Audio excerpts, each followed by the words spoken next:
감사합니다.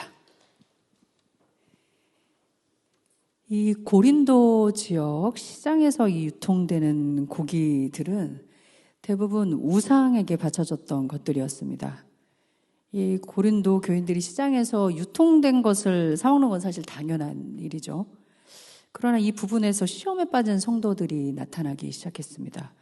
믿음이 약한 성도들이 우상에 바쳐진 고기를 먹는 성도들을 본 것입니다. 이와 관련해서 바울은 믿음이 있는 자들이 믿음이 연약한 성도들을 위해서 이 우상에 바쳐졌던 고기를 먹는 건 삼가라고 했습니다. 그리고 믿음이 부족한 연약한 형제들을 위해서 믿음 있는 형제들이 자신이 먹고 싶은 것, 하고 싶은 것을 삼가고 절제하는 것에 대한 의미를 설명해 주기 시작합니다. 9장은 당연히 바울이 누릴 자유와 권리를 어떻게 사용해야 하는지, 그리고 바울 자신의 사역과 연계해서 계속해서 말하는 부분입니다. 바로 이 부분을 오늘 우리 성도님들과 나누도록 할 것입니다. 9장은 크게 두 부분으로 나누는데요. 먼저 1절에서 14절, 그리고 두 번째는 15절부터 마지막 절까지입니다. 먼저 1절부터 14절까지를 살펴보는데요. 여기서 바울은 먼저 자신이 가진 자유와 권리에 대해서 언급합니다. 바울은 자신이 좋아하는 것을 당연히 먹고 마실 수 있고 당연하죠. 그리고 아내와 함께 다닐 수도 있으며 그것도 당연합니다. 그리고 일하지 않을 수도 있다고 말합니다. 그리고 우상신전에서 일하는 자들이 그 재물을 받아 살아가는 것처럼 자신 또한 복음을 통해 삶을 영위할 수 있다고도 했습니다. 그런데 그는 그 권리를 참는다고 말합니다. 그렇게 하는 이유가 바로 오늘 12절에 나와 있습니다. 다른 이들도 너희에게 이런 권리를 가졌거나 하물며 우리일까 보냐. 그러나 우리가 이 권리를 쓰지 아니하고 범사에 참는 것은 그리스도의 복음에 아무 장애가 없게 하려 함이로다. 바울이 이 참는다라고 말한 것은 그가 아직 그리스도를 모르는 영혼에 대한 사랑이 있기 때문입니다. 이 여기서 참다라는 이 헬라 원어는 지붕이라는 단어에서 유래되는데요. 덮다, 감추다라는 의미가 있습니다. 바울 사역의 이 근본적 지침은 그리스도의 복음에 아무 장애가 없도록 하는 거죠. 이것은 사도 바울의 복음을 위해서 자신의 권리를 이 지붕, 그러니까 감춘다, 덮다라는 것을 말하는 것입니다. 이 감추고 인내한다, 그러니까 이 오래 참음은 소위 우리가 잘 알고 있는 사랑장으로 불리는 고린도전서 13장, 뒤에 나오는 23장에서 바울이 가장 먼저 언급한 사랑의 특징으로 다시 등장하게 됩니다. 사랑은 모든 것을 참습니다. 바울은 자신의 권리 행사를 참습니다. 복음을 위해 참습니다. 이제 바울이 자신의 권리를 어떻게 사용하는지에 대해서 구체적으로 설명하는 두 번째 부분입니다. 이 15절부터 마지막 절까지 바울은 바로 자신의 복음 사역과 연계시키는데요. 우리는 이 부분을 다시 두 부분으로 나눌 겁니다. 첫 번째는 복음과 율법을 대하는 바울의 태도, 그리고 바울 사역의 목적, 이렇게 간단하게 살펴보겠습니다. 15절에서 23절은 이 복음과 율법을 대하는 바울의 태도가 나타납니다. 15절에서 바울은 그러나 라는 이 접속사로 시작하는데 이것은 앞서서 바울이 자신의 권리를 쭉 진술한 것에 대한 상반된 의미를 말하고 있죠. 바로 전환해버리는 것입니다. 이 그러나라는 것을 통해서 바울은 자신의 복음 사역을 이 썩는 것과 헛된 것에 돌릴 수 없다고 강조합니다. 그가 그렇게 하는 이유는 복음을 전할 때 자신의 권리를 다 사용하지 않으므로 하나님께 상받을 것을 소망하기 때문입니다. 바울은 복음 전도로 탄생한 교회가 어느 정도 자리를 잡을 때까지 힘겨운 환경에서 오랫동안 일했습니다. 그래서 그는 담대하게 에베소 장로들에게 말할 수 있었습니다. 사도행전 20장 33절 34절입니다. 내가 아무의 은이나 금이나 의복을 탐하지 아니하였고 여러분이 아는 바와 같이 이 손으로 나와 내 동행들이 쓰는 것을 충당하여. 바울은 데살로니가에서도 동일한 의미의 말을 했습니다. 특히 이 데살로니가 교인 중에서는 예수님의 재림을 기다린답시고 이 빈둥거리면서 일하지 않은 사람들이 있었는데, 바울 스스로가 이 고된 노동을 하면서 복음을 전한 것은 그들에게 아주 큰 교훈을 주는 것이었습니다. 데살로니가전서 2장 9절입니다. 형제들아, 우리의 수고와 애쓴 것을 너희가 기억하리니 너희 아무에게도 폐를 끼치지 아니하려고 밤낮으로 일하면서 너희에게 하나님의 복음을 전하였노라. 바울은 자신의 수고가 보이려고 하는 것이 아니었기 때문에 대가 없이 복음을 전하고 자신의 권리를 포기할 수 있었습니다. 바울은 자신의 복음 사역이 이방인을 향해 있었어도 항상 자신의 이 동족이었던 이스라엘이 있지 않았는데요. 그래서 스스로 율법 아래까지 내려가는 거죠. 유대인들이 율법에 매여 있기 때문에 하나님의 복음을 위해서 자신이 율법에 자유했어도 율법 아래 갇힌 자처럼 행하는 것입니다. 그러니까 일을 하는 것도, 바로 율법 아래 갇히는 것도 모두 복음 때문에 포기하는 것을 말하는 것이죠. 우리는 이 익숙하지 않은 것을 받아들일 때 힘듭니다. 그래서 이 힘든 게 반감이나 혹은 이 비판으로 나타나는 것 같습니다. 그런데 가만히 이 부분을 들여다보면 정작 중요한 어떤 근원적인 것보다는 형식이나 관습이나 관행, 그리고 자신의 취향 등이 앞설 때가 있죠. 그렇지만 바울은 자신이 전하는 복음을 위해서, 유대인들을 얻기 위해서 자신이 자유했던 그 율법, 자신은 이제 떠났던 그 율법을 다시 인정해 줍니다. 오늘 본문 23절입니다. 내가 복음을 위하여 모든 것을 행함은 복음에 참여하고자 함이라. 이 구절에서 바울이 말하는 모든 것을 행한다는 것은 그가 복음을 인하여 자신의 권리를 다 쓰지 않는 것과 의미가 상통합니다. 더 올라가 보면 그가 모든 것을 참는 것과 다시 연결됩니다. 바울은 복음을 방해할 만한 행동을 모두 피했습니다. 믿음이 연약한 지체를 위해서 함께 해주고, 작은 변화에 힘들어하는 이 민감한 지체가 있다면 그 마음을 공감해주고, 말씀을 행하는 데 있어 갈등과 고민이 심한 지체를 위해서 그들에게 위로와 용기를 주는 동시에 스스로 말씀을 행하는 것. 바울은 내가 여러 사람에게 여러 모습이 된 것은 아무쪼록 몇 사람이라도 구원하려고 하기 때문이다 라고 말했습니다. 그렇게 여러 모양이 되어야 하는 이유는 그들이 그리스도를 알아야 하기 때문입니다. 이방인을 위해 세워진 사도로서 그는 권리를 즐기는 것이 아니라 모든 것을 참고 행하는 것으로 그리스도의 복음이 얼마나 크고 넓고 깊은지를 보여주고 있습니다. 그리고 마지막 24절에서 27절은 바울 사역의 목적을 말해주고 있는데요. 그 사역의 목적은 한마디로 하늘의 상을 얻기 위함입니다. 다시 말하자면 착하고 충성된 종이 되어서 하늘 잔치에 참여하기 위함입니다.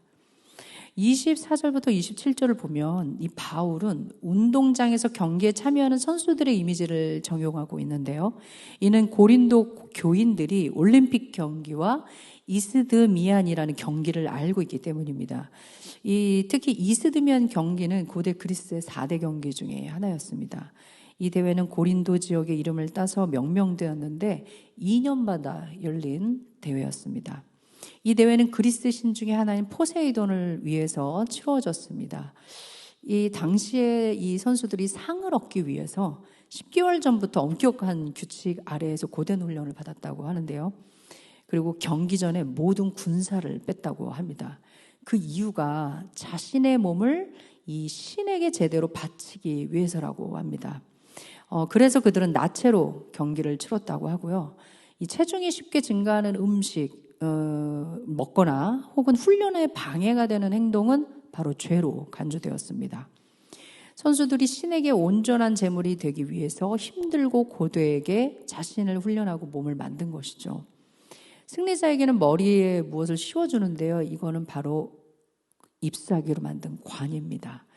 이 잎사귀는 각 대회를 치르는 지역의 유명한 나무 잎사귀로 만들어졌습니다. 이 고작 잎사귀로 만든 것을 얻기 위해서도 이렇게 고되고 힘들게 훈련을 받고 연습을 하는데, 우리가 주를 위해서 전적으로 헌신한다는 건 당연하고도 동시에 너무나 영광스러운 것이라고 할 수 있겠죠. 바울이 상을 얻기 위해서, 이런 영광스러운 영적 경기를 위해서 성도들에게 갖추어야 할 중요한 요소를 마지막에 제시하고 있습니다. 그것은 절제입니다. 절제. 자기 만족과 자아 성취, 그리고 자신에게 집중되어 있는 바로 우리가 살고 있는 이 세대, 우리가 이 절제라는 덕목을 실현하는 것은 정말 쉽지 않습니다. 절제를 하려면 무엇보다 자신의 약점을 잘 알고 있어야 하기 때문이죠. 자신의 약점을 드러내는 건 사실 지금 우리가 살아갈 때는 금기시 되어 있습니다. 왜냐하면 나의 약점을 인정하는 순간 상대방에게 짓밟히기 쉬울 뿐 아니라 스스로 무너지기 쉽기 때문입니다. 이 절제는 나의 이 강점을 드러낼 때보다 나의 약점과 더욱 밀접한 관계가 있습니다. 절제는 우리 각자가 가지고 있는 깊은 내면의 욕망이 있습니다. 내가 나만이 알고 있는 이 깊은 욕망이 꿈틀거리면서 내가 나갈 거야 라고 예스 하고 부르짖을 때 과감하게 안 돼, 노 라고 말할 수 있는 의지력입니다. 예를 들어서 이 성격 급하신 분들이 좀 있죠. 이게 잘 꾹꾹꾹 참다가 정작 진짜로 참아야 할 때 이게 쌓아뒀던 이 답답함과 분노가 한꺼번에 폭발해버리게 될 때 아마 상상이 금방 가시게 될 겁니다. 사용하는 언어, 태도, 폭력적인 모든 것들 이게 한꺼번에 분출이 돼서 그 나름대로 잘 유지해뒀던 게 단번에 무너지게 되겠죠. 스스로 약점을 잘 알고 있는 사람은 절제가 얼마나 필요한지 알 것입니다. 만약 자신의 약점을 알지 못하면 절제의 필요성을 느끼지 못하죠. 자기 모순에 빠져서 스스로가 가장 옳다고 여기고 있기 때문인데요. 그런 사람들은 하나님의 영광이 아닌 자신만을 위해서 살아가기 때문에 절제하려고 하는 이들을 도리어 정죄하고 판단합니다. 절제는 우리의 본성과 지극히 반대되는 태도를 익숙하게 만드는 기나긴 과정이자 하나님의 목적이 나의 목적이 되도록 하는 확고한 길입니다. 절제는 당장의 순간에 그 효과가 나타나지 않습니다. 이 점차적으로 상황이 진행되는 시간 속에서 결과를 도출해냅니다. 그래서 지루하고 어렵습니다. 지금 저도 하나님 앞에서 훈련을 받고 있는 절제의 부분이 있습니다. 참으로 매우 정말 어렵습니다. 이 예전에 습관적으로 해왔던 행동의 수위, 그러니까 예전에는 10 분량의 행동을 했다면 이것을 8, 5, 3 아니면 마이너스까지 낮춰야 되기 때문에 정말 이 과정을 하나님의 도움 없이, 성령님의 도움 없이는 할 수 없다는 걸 아주 뼈저리게 느끼고 있는 중입니다. 이 약점을 고쳐가는 것이 절제라고 해도 이 부분에서 우리는 절제해야 될 또 다른 부분이 존재합니다. 그것은 우리가 주님을 믿는 하나님의 자녀이기에 아무리 좋은 것이라고 해도 하나님이 원하시면 그것을 포기해야 할 경우도 있다는 점입니다. 하나님의 영광을 위해서 나에게 아무리 좋은 것이라도 거부할 수 있는 의지와 용기가 절제이기도 합니다. 그렇기 때문에 그리스도인의 삶은 치열한 전투이고 나를 쳐서 복종하기까지 해야 하는 것이죠. 사단은 우리가 타협하길 원합니다. 절제하지 못하도록, 사랑하지 못하도록 쉴 틈 없이 죄를 짓게 만듭니다. 고통과 슬픔이 매일 현실로 일어나죠. 바울은 이러한 영적 싸움을 복싱에 비유했습니다. 오늘 본문 26절, 27절 상반절입니다. 그러므로 나는 다름질하기를 형방 없는 것 같이 아니하고 싸우기를 허공을 치는 것 같이 아니하며 내가 내 몸을 쳐 복종하게 함은. 이 구절은 이 당시 복싱 경기에서 눈 아래를 가격하여 쓰러뜨리는 이 기술적 용어를 염두에 둔 비유라고 할 수 있습니다. 그만큼 사단과 영적 싸움이 복싱 경기의 치열함과 아주 유사하다는 거죠. 마지막 27절에서 바울은 내가 남에게 전파한 후에 도리어 버림이 될까 두렵다고 말하며 구장을 말합니다. 이 바울의 이 말은 구원을 잃을까 두려워하는 것이 아닙니다. 예수님께 상 받을 자격을 잃어버릴까 염려된다는 것입니다. 바울이 복음을 전하면서 만약 스스로 본이 되는 행동을 무시하고 말로만 전한다면, 절제하지 못한다면, 포기하지 못한다면 그는 겉만 번지르르 한 위선자일 것입니다. 그렇게 되면 하늘의 상을 받을 수 없게 되죠. 바울은 그렇게 표대를 향하여 쉬지 않고 달렸습니다. 오직 그리스도께 상을 받기 위함이었습니다. 사랑하는 우리 성도 여러분, 이 오늘 본문을 통해서 우리는 바울이 자신의 권리를 포기하고 복음을 위해 얼마나 인내하고 절제하는지를 보았습니다. 그리고 바울이 하나님의 나라와 그 영광을 위해서 치열하게 사단과 영적 싸움을 하고 있음도 보았습니다. 복음은 확실히 편하지 않습니다. 복음은 야성이 있습니다. 거칠고 투박하고 타협하지 않는 직진성이 있습니다. 왜 그럴까요? 예수님이 하나님의 나라를 위해서 그렇게 사셨기 때문입니다. 예수님은 이렇게 말씀하셨습니다. 너희가 무엇을 보려고 광야에 나갔더냐? 바람에 흔들리는 갈대냐? 그러면 너희가 무엇을 보려고 나갔더냐? 부드러운 옷 입은 사람이냐? 부드러운 옷을 입은 사람들은 왕궁에 있느니라. 예수님은 사람이 있는 곳에 태어나시지 않으셨죠. 짐승이 있는 곳에 태어나셨습니다. 가난한 가정에서 자라나셨습니다. 가난하고 병들고 배우지 못한 사람들과 계셨습니다. 그들과 함께 우시고 함께 기뻐하셨고 끝까지 자신의 사람들을 사랑하셨습니다. 여기서 우리는 복음의 특성을 알게 됩니다. 복음은 어떤 사람과도 함께 할 수 있습니다. 제가 종종 설교를 이렇게 우리 성도님들과 말씀을 나눌 때마다 제 주변에 있는 지인 시리즈를 좀 하고 있습니다.